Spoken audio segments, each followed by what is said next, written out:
आज तकरीबन 2.5 साल के बाद ऑफिशियली बार एसोसिएशन की जो टीम है वो चार्ज ले रही है। मार्च 2019 में हुआ था, किसी वजह से कोविड की वजह से या किसी और वजह से इलेक्शन नहीं हो सकी, तो मेंबर्स भी बड़े उसमें थे कि इलेक्शन होने चाहिए, इलेक्टेड टीम आनी चाहिए। आखिर वो आज दिन आ गया है कि आज ऑफिशियली तौर पर जो इलेक्टेड टीम है इनको मैं चार्ज हैंड ओवर कर रहा हूँ। बेशक इन्होंने अपने फंक्शन पहले ही 2 दिन के बाद ही शुरू कर दिए थे, लेकिन ऑफिशियल जो है वो आज ये टेक ओवर कर रहे हैं। आज तक मैं ही जो बार का जो डे टू डे वर्क था मैं ही निभा रहा था, तो आज मैं हैंड ओवर चार्ज करने से पहले कुछ चंद बातें आपसे शेयर करूंगा। और जो इलेक्टेड टीम है, प्रेसिडेंट साहब हैं भरद्वाज जी, 2 बार पहले भी रहे हैं, पॉलिटिक्स में भी हैं, पब्लिक लाइफ भी है इनकी, और आपके सामने कुछ 4 चंद बातें शेयर जरूर करना चाहूँगा कि ये बार जो मुझे कहने में कोई हिचक नहीं, कोई ग्रेज नहीं कि जिस वक्त मैंने ये बार मुझे इन्होंने बार सौंपी तो ये बार लावारिस थी, कोई वारिस नहीं था इस बार का। कोई मुकालनामे का कितनी इनकम की चेक था, ना कोई पार्किंग की फीस दे रहा था, ना मेंटेनेंस चार्जेस को कंटेनर थी उनकी फीस दे रहा था। बड़ी मुश्किल से जब ये हुआ तो मुझे पहले मैं आपको ये बताना चाहता हूँ कि अभिनव शर्मा जी जो आउटगोइंग प्रेसिडेंट थे उन्होंने इलेक्शन नहीं करवाई, उन्होंने चार्ज दे दिया और राजेश कोतवाल को इलेक्शन कमीशन बना दिया। उस समय महीना 2 महीने शायद वो नहीं चल सका, फिर उसने एक प्रेसिडियम का इंस्टीट्यूट कर दिया। उस प्रेसिडियम में जितने भी फॉर्मर प्रेसिडेंट से, सीनियर एडवोकेट से प्रेसिडियम बन गया, उसमें मैं भी था। तो प्रेसिडियम भी नहीं चल सका क्योंकि कुछ हमारे जो साथी हैं, उसके बाद में मैं ज़्यादा जोर से कहूँगा कि जिन लोगों को बार की डिसिप्लिन, बार की डिग्निटी, बार की ऑनर का कोई ख्याल नहीं है, उन्होंने पोस्टर डालनी शुरू कर दी और वायात ऐसे अल्फाज शुरू किए।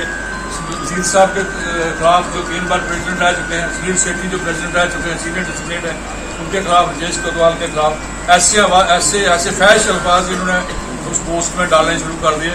तो इन्होंने कहा जी कि हम एक दिन भी कंटिन्यू नहीं करेंगे। वजीर साहब सामने बैठे हैं, मैंने कहा आप ऐसा करो, मैं इलेक्शन करवा दूंगा, आप मुझे रिटर्निंग ऑफिसर बना दो, लेकिन आप प्रेसिडियम में रहो। इन्होंने कहा जी मैं एक दिन भी इन हालात में नहीं रह सकता। तो उन्होंने मुझे कहा जी आप इलेक्शन भी करवा दो, जितनी देर इलेक्शन नहीं होती है आप इसका बार का अफेयर देखो। इन हालात में मुझे ये जिम्मेदारी सौंपी गई, तो मैंने ये जो जिम्मेदारी जो मुझे सौंपी गई है, ये जिम्मेदारी मैं सिर्फ इसलिए निभा सका हूँ कि मेरे जो साथी थे, वेणभूषण जी, चंद्रशेखर जी, किशोर जी, इन्होंने मेरे से भी ज्यादा काम किया है। और जो आप ये इलेक्शन जो कह रहे हो जी फ्री एंड फेयर हुई है, ये इलेक्शन पूरी टीम को क्रेडिट जाता है, ना कि मुझे जाता है। काम इन्होंने किया है। हर मेंबर, जो भी मेंबर इलेक्शन के बाद, रिजल्ट के बाद मुझे मिला, उसने कहा जी आपने इलेक्शन बहुत ठीक करवाई है, फ्री एंड फेयर इलेक्शन हुई है। इलेक्शन के बारे में मैं आपको ये बताना चाहता हूँ कि इस बार में जो नॉन प्रैक्टिसिंग वोटर्स हैं, आप सुन के हैरान हो जाएंगे कि बलोट फाइनेंसर जम्मू का एक बड़ा फाइनेंसर है, उसका अमरिंदर भट्ट, उसका लड़का फाइनेंस का काम करता है, वो इस बार का मेंबर है। उसके पास उसका ड्राइवर मेरे पास आया जी, कार्ड लेके जी फीस जमा कर दी। मैंने कार्ड किसने दिया आपको? मैंने कार्ड नाम पढ़ा, हमारे प्रेसिडेंट था, हमारे कुलीग था ना, कोई उसने उसको कार्ड दिया। गुलचैन सिंह चैडक का लड़का जो है वो एजुकेशन अपने इंस्टीट्यूशन चलाता है, वो बार का मेंबर था। कमल नेंद्रू अभी रिटायर हुआ, वो भी बार का मेंबर है, वो भी बार का मेंबर था।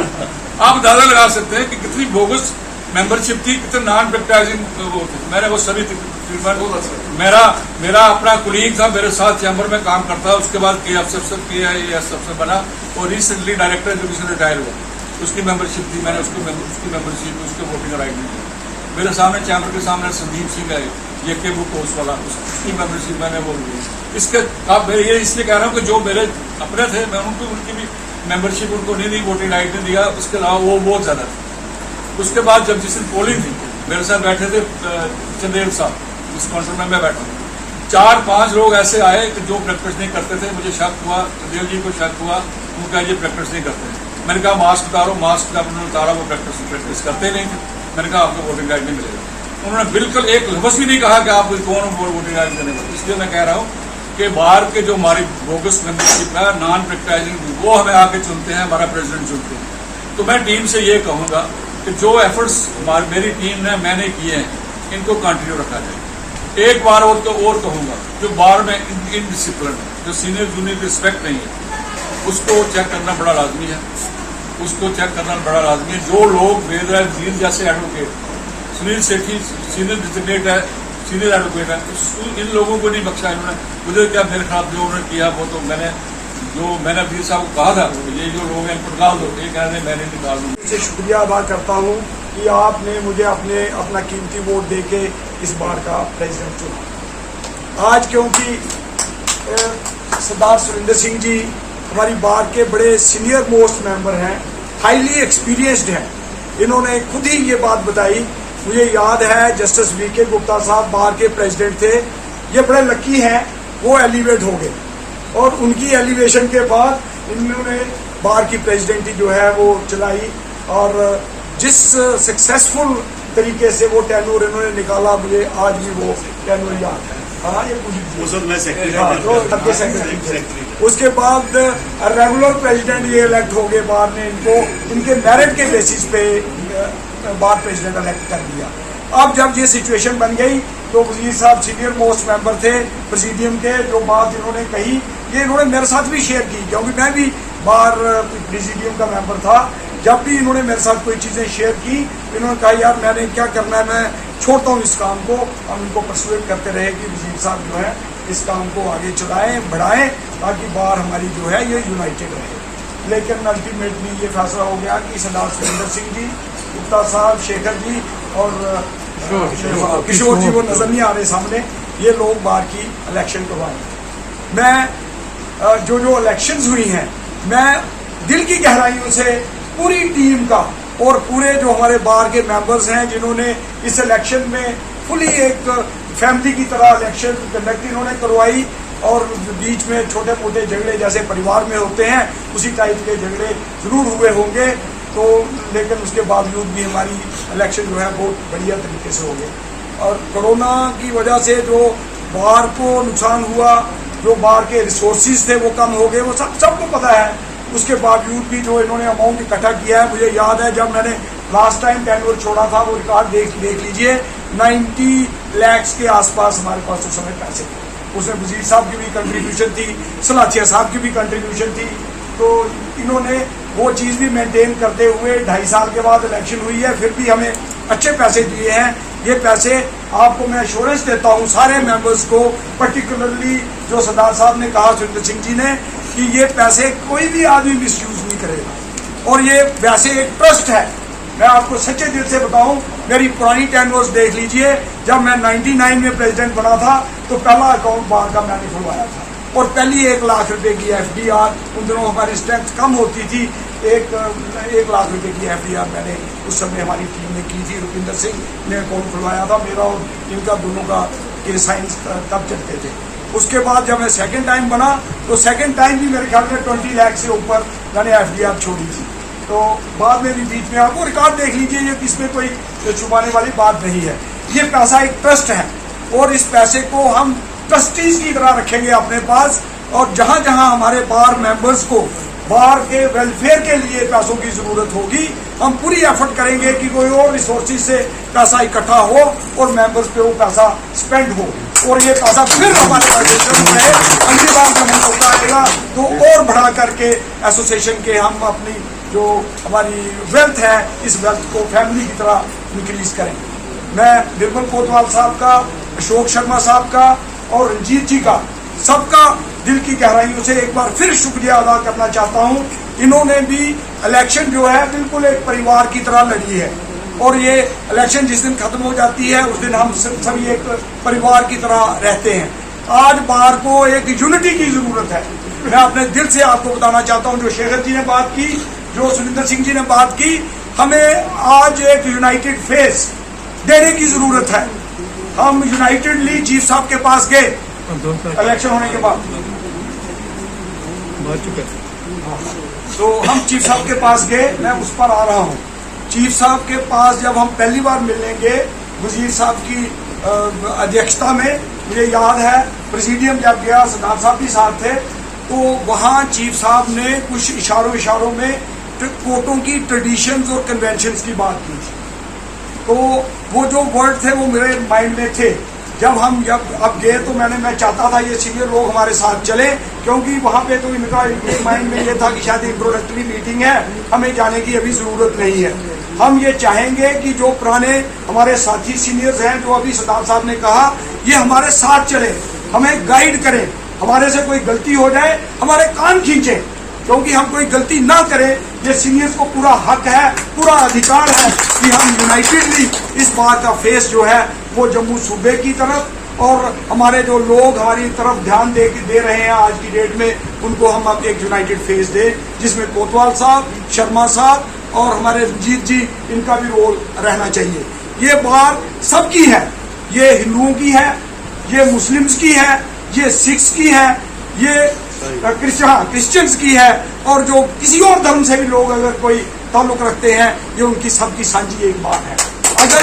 अगर किसी आदमी को ये लगता है कि पॉलिटिकली कोई बीजेपी है, कोई कांग्रेस है, मेरी भी एक एफिलिएशन है, इसमें कोई शक नहीं, मैं दो राय इसमें नहीं रखता हूं, लेकिन मैं कभी बार के अंदर अपनी कांग्रेस की एफिलिएशन को एंटर नहीं करने दूंगा। मैं करता रहूं, लेकिन यहाँ पे जब मैं आऊंगा एक एडवोकेट बन के आऊंगा, और आपका जैसे भाई छोटा, जिनसे मैं छोटा हूं उनका छोटा भाई, जिनसे बड़ा हूं उनका बड़ा भाई, उसी रिश्ते से जिनका मैं ये जो बहनें हमारी हैं, हमारी बेटियां हैं, उनके साथ मिलजुल करके परिवार की तरह हम यहाँ रहेंगे। एक घर में मैंने अभी किसी को एक एग्जांपल दे रहा था, देवेंद्र राणा और जितेंद्र सिंह दोनों भाई एक घर के हैं, एक बीजेपी में है, दूसरा नेशनल कॉन्फ्रेंस में है। ये बातें मैटर नहीं करती, लेकिन ये घर के बाहर होती हैं। ये हमारा परिवार है, इस परिवार में हम सब ने मिलजुल करके इकट्ठे रहना है, और आने वाले टाइम में जो बात यहाँ पे अभी चली है उसको हमने कंटिन्यू करना है। मैं शेखर जी, मैं सरदार साहब को एश्योरेंस देता हूँ कि हम कोई ऐसी चीज नहीं करेंगे जिससे आपकी इज्जत, आपकी शान पे कोई आदमी उंगली उठाए, वो कोई चीज हम नहीं करेंगे। इज्जत और शान सबकी। ये याद है पंडित जी बैठे हुए हैं, लीलाकरण जी, यहाँ पे चीफ जस्टिस आए थे। चीफ जस्टिस को मैंने पब्लिकली ये बात बोली थी कि जिनका राइट सीनियर एडवोकेट डेजिग्नेट होना है, उनको सीनियर डेजिग्नेट करना चाहिए। ये जैकेट देने से आप कोई हमें सैलरी नहीं दे रहे हो। तो ये बात हम आगे भी कंटिन्यू करेंगे। जो हमारे सीनियर मेंबर्स हैं, जो इस चीज को डिजर्व करते हैं, उन लोगों को ये चीजें मिलनी चाहिए। ये पब्लिकली हम अनाउंस भी करेंगे, और जहां हमें मीटिंग में ये बात कहनी पड़ेगी, हम डेफिनेटली ये बात भी वहां पब्लिकली कहेंगे, ताकि ये ग्रीवेंस किसी को नहीं रहना चाहिए। 10%, 15%, 20% सीनियर डेजिग्नेट हो जाए, कोई बुरी बात नहीं है। इससे हमारे सीनियर्स की भी रिस्पेक्ट होती है, हमारी इंस्टीट्यूशन की भी रिस्पेक्ट होती है।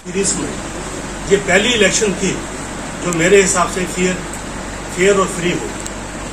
हर बार इलेक्शन में लाखों रुपया खर्च किया जाता था, और बाहर की जो हालत बनती थी बाहर पोस्टर के साथ, वो आप देखते ही थे। इस बार हमने सबसे पहले ये फैसला किया कि कुछ ऐसी चीजें की जाए जो बाहर के लिए एक ऐसा बन जाए कि आने वाली टीम भी उसी को अपनाए। सबसे पहले हमने ये फैसला किया कि कोई भी बाहर आउटसाइड दी कोर्ट पार्टीज नहीं होंगी। जैसे पहले जहां बड़ी बड़ी पार्टीज की जाती थी, लाखों रुपए खर्च किए जाते थे कैंडिडेट्स, और वो चाहते थे कि वो कैंडिडेट बने, प्रेसिडेंट बने या वाइस प्रेसिडेंट बने। हमने बाई ऑर्डर सभी कैंडिडेट्स की रजामंदी से एक ये फैसला किया बाहर इलेक्शन टीम में कि कोई भी कैंडिडेट बाहर से बाहर कोई भी पार्टी नहीं देगा। और हमने एक ऑब्जर्वर्स की टीम बनाई, और ये उनको कैंडिडेट्स को बताया कि अगर हमें पता चला कि किसी कैंडिडेट ने कहीं बाहर कोई बाहर की मतलब पार्टी की है, तो हम उसको डिस्क्वालीफाई कर देंगे। और मुझे इस बात की खुशी है, हमारी नॉलेज में ऐसी कोई बात नहीं आई कि किसी भी कैंडिडेट ने इस किस्म का कोई किया हो। दूसरी बात, हमने कैंडिडेट्स की मीटिंग में ये कहा कि जो बाल्स को डिफेस करते हैं, पोस्टर्स लगते हैं, हर एक आदमी पैसा खर्च करता है, कोई अपने बड़े बड़े बैनर्स बनाता है इलेक्शन के लिए, इस चीज को हम खत्म करना चाहते हैं। हमने बाहर की तरफ से अपने खर्चे पे, बाहर के खर्चे के 4 बड़े बड़े बैनर्स बनाए, जिसमें सभी कैंडिडेट्स की फोटोग्राफ थे और उनके नाम थे, और जिस पोस्ट के अगेंस्ट वो लड़ रहे थे वो लिखा, ताकि वो अपना खर्चा ना करें, और एक पोल्यूशन का जो तरीकाकार बना है उसको खत्म किया जाए, और जो वाल्स को गंदा किया जाता है, जो सालों साल रहता है यहाँ, उसको बंद कर दिया जाए। और कैंडिडेट्स ने हमारी बात को मानते हुए बिल्कुल ऐसा ही किया और उन्होंने ऐसा कोई पोस्टर बैनर वगैरह नहीं लगाए। इस इलेक्शन के दौरान हमने जो डिसीजन लिए, मुझे लगता है उसमें काफ़ी मेंबरान हमसे नाराज़ भी हो गए। हमने दीदा दिनशा तौर पर अपने ज़ाती मफाद के लिए कोई ऐसी बात नहीं की। हमने जो भी बात की वो बाहर की मफाद के लिए की। हो सकता है हमसे गलती भी हुई हो सकता है हम कभी किसी के साथ बदसलूकी भी की हो भी सकता है कोई हमसे नाराज़ हो गया हो, मगर हम सबसे माफ़ी मांगते हैं। हमने जो भी कुछ किया है सिर्फ बाहर के इंटरेस्ट में किया है, अपने इंटरेस्ट में कुछ नहीं किया है। सुरेंद्र जी ने एक बात छोड़ दी, इन्होंने कहा कि कुछ मेंबरान ने इनके अगेंस्ट, टीम के अगेंस्ट व्हाट्सएप ग्रुप में गंदे गंदे अल्फाज लिखे, मैसेज दिए, मगर इन्होंने ये नहीं बताया कि इनके जात के अगेंस्ट एक दावा किया गया है, एक सूट फाइल किया गया है डैमेजेस का। वो सूट जो है एडिशनल डिस्ट्रिक्ट जज की कोर्ट में फाइल किया गया होगा। मेंबरान को ये अभी इल्म नहीं होगा इस बात का। जिस दिन पोलिंग थी कोर्ट का सम्मन आ गया, उसी दिन उसने एंट्री का है, इसको दस्तखत करो, कल आपकी डेट रखी है। काउंटिंग वाले दिन एक आदमी आ गया, एंट्री दो जी, हमें आपके कोर्ट का सम्मन है। हमने किसी चीज की परवाह किए बिना उसको बताया कि इस वक्त हमारा लॉकडाउन चल रहा है कोर्ट के अंदर, इसका मतलब ऑफिस में आप एंटर नहीं कर सकते हैं। और उसकी परवाह किए बिना हमने पूरी इलेक्शन करवाई, काउंटिंग भी हुई और ये भी हुआ। एक और बात मैं कहना चाहता हूँ सब मेंबरान को, वो ये है कि हम हर बार नकली वोट बनवाते और कोशिश ये करते हैं कि इनकी मेंबरशिप कर ली जाए ताकि ये हमारे काम आएगा, अल्टीमेटली हमें वोट मिलेगा। मगर वो ये नहीं सोचते ये जो नकली वोट है ये आपके अगेंस्ट ही जा रहा है। इस बार एक बड़ा इशू था कि जो पैराफिरी वार्स हैं उनके मेंबरान को हमने मेंबर नहीं बनाया। मेंबर तो वो हैं, वोटिंग राइट नहीं दिया। ये जनरल हाउस का फैसला था। इलेक्शन कमेटी कॉन्स्टिट्यूट होने से पहले जनरल हाउस ने यह फैसला किया था कि इस बार पेरिफेरी बार्स के जितने भी मेंबरान हैं वो वोट नहीं डालेंगे। उसका रीजन था इन मेंबरान ने, जनरल हाउस ने पिछली साल की हालत देखी थी। आप सबको पता है कॉन्स्टिट्यूशन के मुताबिक, बार कॉन्स्टिट्यूशन के मुताबिक जो रिटर्निंग ऑफिसर होता है जो वो सबका प्रेसिडेंट होता है, जो आउट गोइंग प्रेसिडेंट है वो रिटर्निंग ऑफिसर है। मगर इस बार कैसे हालात बन गए कि सबका प्रेसिडेंट जो है वो रिटर्निंग ऑफिसर नहीं बना, वो बार को छोड़ के चला गया। तो बार को मजबूरन एक रिटर्निंग ऑफिसर नॉमिनेट करना पड़ा। वो बार को मजबूरन एक टीम नॉमिनेट करनी पड़ी जो इलेक्शन कंडक्ट करवाए। इन हालात में मेरी सबसे गुजारिश है कि आपने जो फैसला करना है कि पैराफेरी बार्स के मेंबर, आप पैराफेरी बार्स में Samba, Kathua, Rajouri, Poonch, Doda, Bhadarwah, income tax, sale tax सभी लोग आते हैं। हमने इनकी मेंबरशिप कैंसिल नहीं की है, ये सब हमारे मेंबर हैं।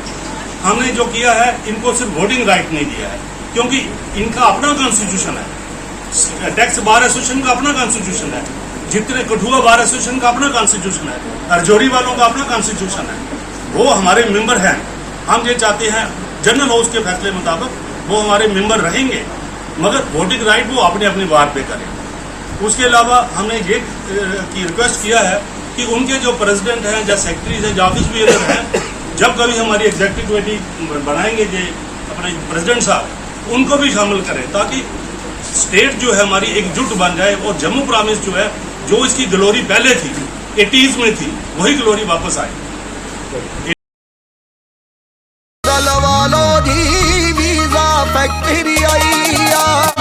ऑस्ट्रेलिया होवे या अमेरिका, हर कंट्री हर मुल्क दा जल्दी वीजा लवा लो जी। कभी बेड सोने के अलावा खेल का मैदान होता है, खाने की मेज पर खाने के अलावा अपनों का साथ होता है। इसीलिए तो हम कहते हैं कि एक मकान घर तब बनता है जब वो KS फर्नीचर से सजता है।